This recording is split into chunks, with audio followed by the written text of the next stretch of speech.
એ ભાજપના ઈશારે કામ કરી રહી છે, ભાજપના કોલથી પોલીસ કામ કરી રહી છે, ભાજપના નાચે નાચ નાચી રહી છે પોલીસ, અને તેને લઈને જે આદિવાસી છે તેને અન્યાય થઈ રહ્યો છે, પશુપાલકોને અન્યાય થઈ રહ્યો છે, ખેડૂતોને અન્યાય થઈ રહ્યો છે, અને આ અન્યાય સામે ન્યાય અપાવશું અને આ ન્યાય અપાવવા માટે આવશે અરવિંદ કેજરીવાલ. આ શબ્દો છે આમ આદમી પાર્ટી ગુજરાતના પ્રદેશ પ્રમુખ ઈસુદાન ગઢવીના, અને તેમણે કહ્યું છે કે આ ભાજપની જે લાલિયાવાડી છે તે જરાય રીતે સ્વીકારી નહીં લેવાય, અને ખેડૂતો, પશુપાલકો કે ચૈતર વસાવા હોય કે આદિવાસીના તમામ મુદ્દા હોય, આ તમામ મુદ્દાઓ સામે અવાજ ઉઠાવશે અરવિંદ કેજરીવાલ. અને આ મુદ્દાઓને લઈને શું કર્યા છે ઈસુદાન ગઢવી, તેમની વાત કરવી છે. વૈષ્ણવજન તો તેને કહીએ જે પીડ પરાઈ જાનાને રે. નમસ્કાર, નવજીવન ન્યૂઝ સાથે હું છું અમીષા. જે રીતે સાબર ડેરીમાં વિરોધ ઉઠ્યો છે અને આ પશુપાલકો છે તેમને અન્યાય થઈ રહ્યો છે તેવું તેમનું કહેવું છે, અને ભાવ ફેરના લીધે જે આ પોલીસ અને પશુપાલકોને લઈને જે ઘર્ષણ જોવા મળ્યું હતું અને તેને લઈને જે મામલો ગરમાઈ રહ્યો હતો, અને આ પશુપાલકોમાં એક પશુપાલક છે અશોકભાઈ ચૌધરી, તેમનું મોત પણ નીપજ્યું હતું. અને આ મોત નીપજ્યા પછી જે આમ આદમી પાર્ટીના પ્રદેશ અધ્યક્ષ છે ઈસુદાન ગઢવી, તેમણે 1 કરોડની માંગ પણ કરી હતી અને કહ્યું હતું કે સરકાર પણ 1 કરોડ આપે અને જે સાબર ડેરી છે તેમના વડે પણ 1 કરોડ આપવામાં આવે, અને આ જે અન્યાય થઈ રહ્યો છે તેને ન્યાય અપાવવો જરૂરી છે, અને આ ન્યાય અપાવવા માટે આવશે અરવિંદ કેજરીવાલ. અને જે આવનારા સમયમાં 3 દિવસમાં અરવિંદ કેજરીવાલ જે ગુજરાત આવવાના છે તેમને લઈને શું શેડ્યુલ કર્યા છે ઈસુદાન ગઢવી, તમે તેમને પણ સાંભળી લો. ભાવ ફેરની જે પૂરા 19% એ તાત્કાલિક ધોરણે ચૂકવવામાં આવે, અને ચોથી અમારી માંગ એ છે કે જે પશુપાલક જે મૃત્યુ પામ્યા છે અશોકભાઈ ચૌધરી, એમના પરિવારને, કારણ કે એમની પરિવારની હાલત બહુ જ ખરાબ છે, ખૂબ દયનીય છે, તો એમના પરિવારને સરકાર દ્વારા પણ 1 કરોડ સહાય આપવામાં આવે અને સાબર ડેરી દ્વારા પણ 1 કરોડ સહાય આપવામાં આવે, એવી અમારી માંગ છે. અને જે પણ જવાબદાર ડેરીના અધિકારીઓ, ભાજપના નેતાઓ જે પોલીસની લાઠીચાર્જ કરાવવામાં અને મોતમાં જે બન્યા છે એમની સામે તાત્કાલિક ધોરણે તપાસ કરી અને ગુનો નોંધવામાં આવે એવી અમારી માંગ છે. નહીં તો 23 તારીખે અરવિંદ કેજરીવાલજી માનનીય આવી રહ્યા છે, અને તમામ હું આ 20 તારીખે આયોજન કરવાનું હતું, પણ માનનીય અરવિંદ કેજરીવાલજીને અમે જ્યારે વિનંતી કરી તો એમણે ગુજરાતના ખેડૂતોને, પશુપાલકો માટે અવાજ ઉઠાવવાનું નક્કી કર્યું છે. અને એટલા માટે 23 તારીખે મોડાસામાં માનનીય અરવિંદ કેજરીવાલજીની ઉપસ્થિતિમાં અમે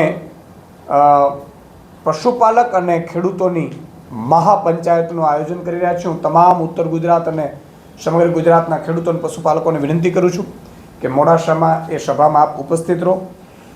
બીજું મિત્રો, વારંવાર ભાજપના નેતાઓ એટલા બોખલાઈ ચૂક્યા છે કે ભાજપના નેતાઓ પોલીસને પોતાના ફોન ઉપર નાચાવે છે. જે પણ આમ આદમી પાર્ટીનો કાર્યકર્તા કે ખેસ પહેરેલો વ્યક્તિ જુએ એટલે ભાજપના નેતાઓ પોલીસને કઠપૂતળી બનાવીને એમના ઉપર ખોટા કેસ કરે છે. માનનીય અમારા ધારાસભ્ય શ્રી ચેતરભાઈ વસાવાને આ જ રીતે ખોટા કેસમાં ફસાવવામાં આવ્યા છે. તમે વિચાર કરજો કે હાથાપાઈ કરી છે ભાજપના નેતાઓએ ચેતરભાઈ ઉપર, ચેતરભાઈની ભેટ પકડી અને એમણે ગાડાગાડી કરી છે. એની FIR નોંધાવવા ચેતરભાઈ વસાવા પોતે ગયા હતા પોલીસ સ્ટેશનમાં, હાથમાં અરજી આપીને ગયા હતા, પણ પોલીસે લીધું નહીં. અને ભાજપવાળાનો ફોન આવતા ચેતરભાઈને ત્યાં જ પોલીસે સામી FIR નોંધીને એને એરેસ્ટ કરી લીધા. અમારી ફરિયાદ પણ ન લીધી. સામે પક્ષે એટલી બધી કલમો લગાડાવડીને ભાજપે આદિવાસી સમાજનો અવાજ રૂંધવાની કોશિશ કરી છે. ભાજપે આદિવાસી સમાજના એક ઉભરતા યુવાનને કચડી નાખવાનો એક ષડયંત્ર રચ્યું છે. ત્યારે ભાજપ જે રીતે આદિવાસીઓનો અવાજ દબાવવાનું કોશિશ કરીને ચેતરભાઈને ખોટા કેસમાં જેલમાં નાખે છે અને એમને જામીન પણ મળવા દેતા નથી, ત્યારે આખા સમગ્ર 27 જે ST રિઝર્વની વિધાનસભાઓ છે એમાં જ્યારે અમારી મિટિંગો થઈ છે ત્યાં આદિવાસીઓમાં ખૂબ બહોળા પ્રમાણમાં રોષ છે. આદિવાસી સમાજ ભાજપથી નફરત કરતું થઈ ગયું છે કે આ ભાજપ અમને હક આપતું નથી, અધિકાર આપતું નથી. ને એટલું નહીં, અમારો જ્યારે અવાજ બનવાની કોશિશ કરી, હજારો કરોડ રૂપિયા ભાજપના નેતાએ આદિવાસી સમાજના મનરેગા યોજનામાં ખાઈ ગયા બધા કમલમ સુધી. અને એનો અવાજ બનવાની કોશિશ છેતરભાઈ કરી તો ધારાસભ્યને જો આ જેલમાં નાખી દેતા હોય તો આદિવાસી સમાજના સામાન્ય આદિવાસી સમાજના નાગરિકની શું હાલત હશે એ આદિવાસી સમાજ અત્યારે ચર્ચી રહ્યો છે.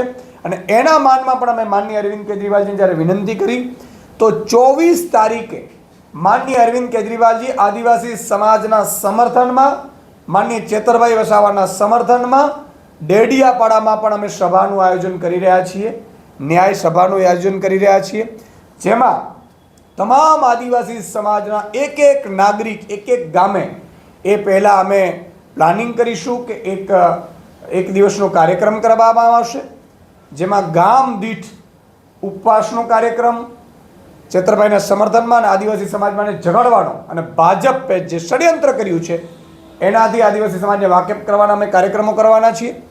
અને 24 તારીખે માનનીય અરવિંદ કેજરીવાલજીની ઉપસ્થિતિમાં ચેતરભાઈ વસાવાના આદિવાસી સમાજના સમર્થનમાં ડેડિયાપાડામાં પણ એક સભાનું આયોજન કરવામાં આવશે.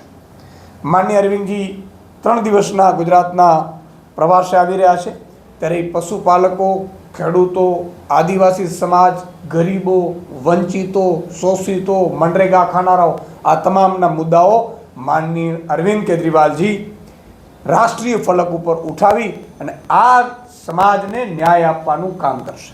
તો આ હતા આમ આદમી પાર્ટીના પ્રદેશ અધ્યક્ષ ઈસુદાન ગઢવી. તમે તેમને પણ સાંભળ્યા છે. 23-24 ના રોજ ઈસુદાન ગઢવી કહી રહ્યા છે કે અરવિંદ કેજરીવાલ છે તે ગુજરાત આવશે અને ન્યાય અપાવશે. ત્યારે આવનારો સમય જ બતાવશે કે શું કેજરીવાલના આવ્યાથી ગુજરાતને કેટલી અસર થઈ રહી છે. જે ચૈતર વસાવા હાલ જેલવાસ ભોગવી રહ્યા છે તેમાં શું અસર જોવા મળશે તે તો હવે આવનારો સમય જ બતાવશે. ત્યારે આપનું આ અંગે શું કહેવું છે કમેન્ટમાં આપના પ્રતિભાવો ચોક્કસથી જણાવજો. આવા જ નવા સમાચાર મેળવવા માટે નવજીવન ન્યૂઝ જોતા રહો. લાઈક, શેર, સબસ્ક્રાઇબ કરવાનું ભૂલતા નહીં. વૈષ્ણવજન તો તેને કહીએ જે પીડ પરાય.